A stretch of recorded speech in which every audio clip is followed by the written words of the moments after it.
Hi, this is Aisha's Creed, and today I would like to be talking about just a thing that happened the other day. As I think I mentioned to you guys, my mum is kind of sick at the moment. She went into hospital with pneumonia almost a month ago.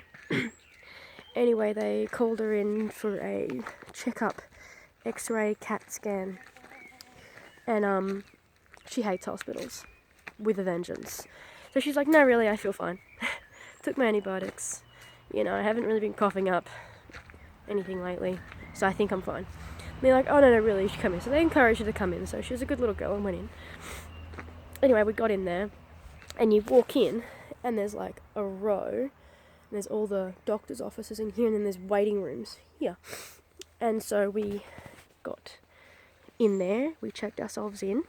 This is my mum's name, and this is what she's doing, and this is why she's in here, see, such and such, right? So we did all that. And then she was just waiting, like sitting in the hallway, and I'm like, what are you doing? Oh, I'm sitting where they tell you to sit, which is in the pod things. The waiting areas are called pods, which is just weird in itself. And so she said, no, I'll just wait in the corridor. Yeah, just wait here with me. I'm like, okay, then we'll just, chat. And so we hung out there for like 5 minutes, 10 minutes until her doctor came out and called her to do the scan thing. And so I just thought, well, it's kind of weird sitting out here in the hallway. And there was the tea lady going around through the waiting area.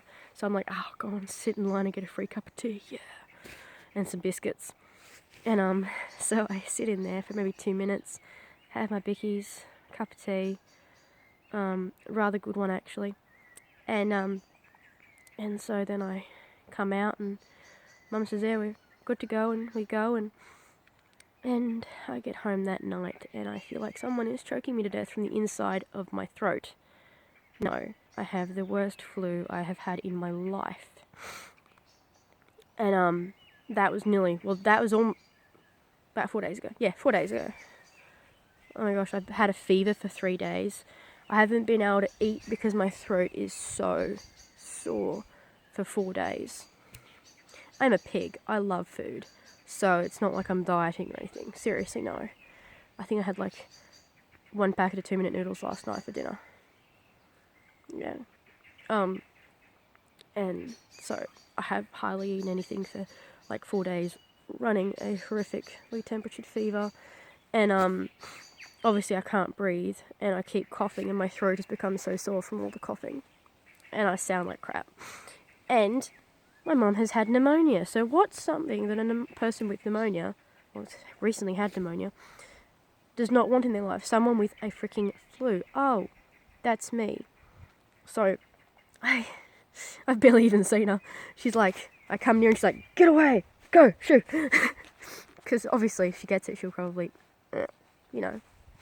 cark it. Which is it's not funny. Obviously not funny, but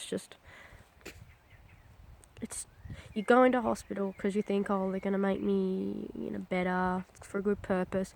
Which a lot of the time it is. Sure, if we didn't go in there when she had pneumonia, she wouldn't be here still. But it's the follow-ups and stuff that kind of annoy me. Like, I'm just pissed because I have a flu, and I never get a flu. I'm very strong in my immune system. So I've been off the tools for like 3 days. The first day I'm just like, nah, I'm working through this. I've had pain. I've cut my arm open, I've broken my leg. It's like, yeah, it's nothing. When they joke, like, men are like, compare child labour to a man flu. It's like, I've got a man flu. Nothing in this world is more painful than this. Yeah. I don't like, I'm spoilt because I'm never sick, so I'm very spoilt to being sick. I'm like, what's this shit? Oh, it's illness. Ugh. No, thank you. But I still have my duties to do. Like, I've got to cook, and I've got to tidy up the house, and I've got to take care of Mum because, well, she's the really sick one. Mine's just a pathetic sickness, but, you know. So, what to do. There's so many things that I need to catch up on, but I just can't even bear to get out of bed, you know. And I'm the sort of person that gets up at 7:30, you know, works on the farm all day and then goes to bed when it gets dark, which nowadays is like 9. So it's horrifically boring just laying there like a vegetable all day. It's not fun, so that's another side of things, isn't it? There's the side of being sick, it's just boredom. Although Mum is trying to keep me entertained, play cards and watch YouTube and stuff. But have you guys experienced that sort of thing when you go into like a doctor's surgery or you go into some sort of medical institution and there's someone, obviously had to have been someone sick there? Because I did hear, you know, obviously I heard someone coughing in a couple of seats up from me, but you don't even think about it. You don't think, oh, that person's going to infect me and it's going to ruin the next week and I won't be able to eat for a couple of days. Not to mention, today was one of the most exciting days of my life. I just got kittens. Beautiful Marracoon kittens. Ha! One for Mum, one for me. Because we joked that if we only got one, she'd end up just be like, get away, it's my kitten. So we had to get 2.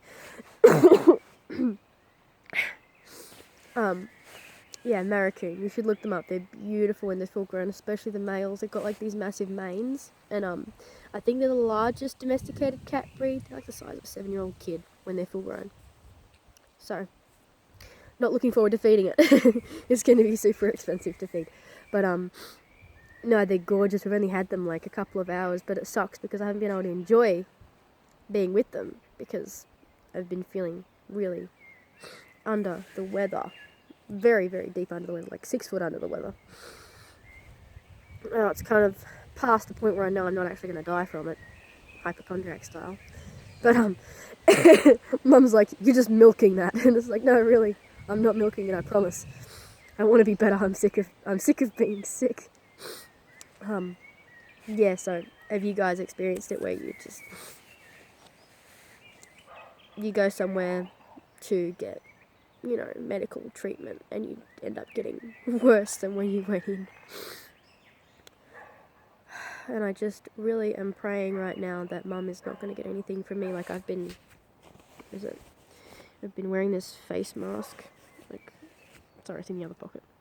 I've been wearing this face mask all day, like this.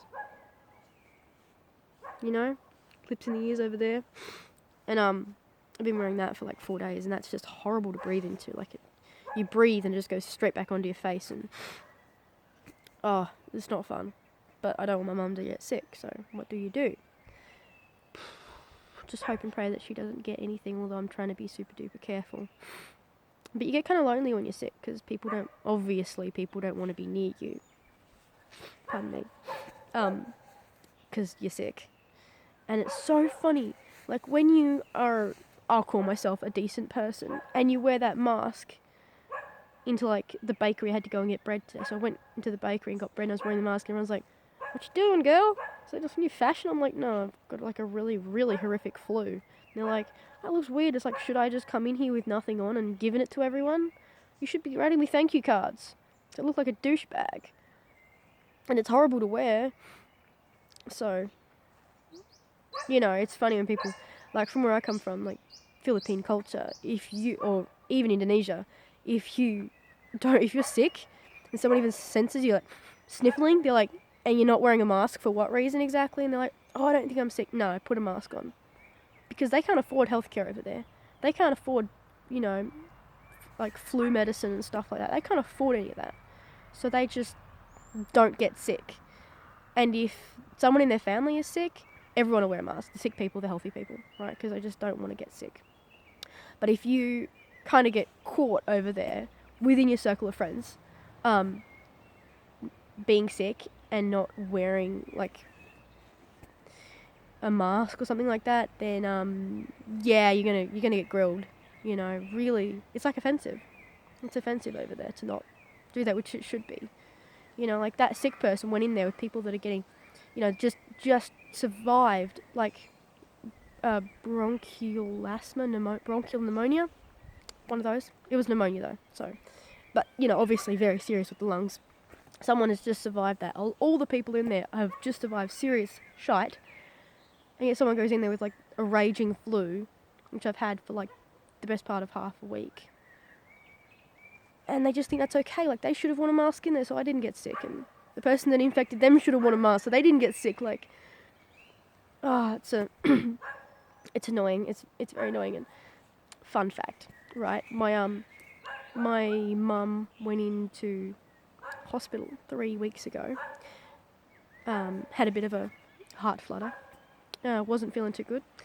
And she hadn't eaten for 5 days. That too. And and she goes in there and they're like, oh, you got a bit of a raised pulse. Nothing much. We'll just give you a bit of medicine, put it back down.